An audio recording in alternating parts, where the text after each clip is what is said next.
তো উনি বলেন একটা, আর ডিজি সাহেব দেখি আর একটা বলেন। কেন এটা দেখতে দিলেন না সেটা বলেন, এবং কি কারণে এমনকি বাংলা একাডেমিতে তার প্রবেশই বন্ধ করে দিচ্ছেন, এইটা একটু বাড়াবাড়ি লাগছে আমার কাছে। ফিলিং হলো রিমান্ড, এখন রিমান্ডে। আমি তো এত কিছু জানতাম না,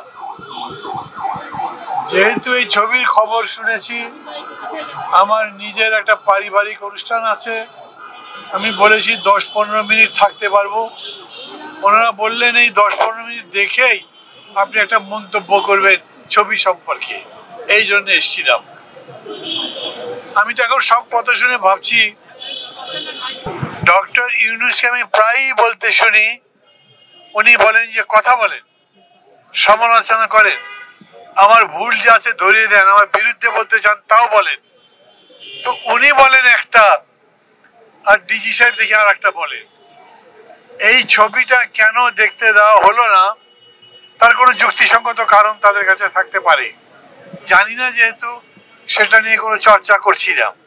কিন্তু এই কথা ঠিক যে একটা ছবি দেখবার পরে সেন্সর বোর্ডের দায়িত্বের মধ্যেই আছে যে তারা বলবে এই ছবিকে তারা ছাড়পত্র দিচ্ছে বা দিচ্ছে না, না দিলে কেন দিচ্ছে না, সেটা তো বলা হয়নি। সেটা কেন অবিলম্বে কারণ বলা হোক, কেন এটা দেখতে দিলেন না সেটা বলেন, এবং কি কারণে এমনকি বাংলা একাডেমিতে তার প্রবেশই বন্ধ করে দিচ্ছেন, এইটা একটু বাড়াবাড়ি লাগছে আমার কাছে।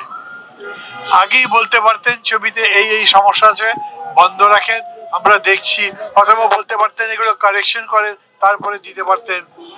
বিশেষ করে 5 আগস্টের অভ্যুত্থানের পরে দেশ তো বদলাচ্ছে, এবং আমরা বলছি সংস্কৃতির জগতে পরিবর্তন আসতে হবে, মানুষের মনন বদলাতে হবে।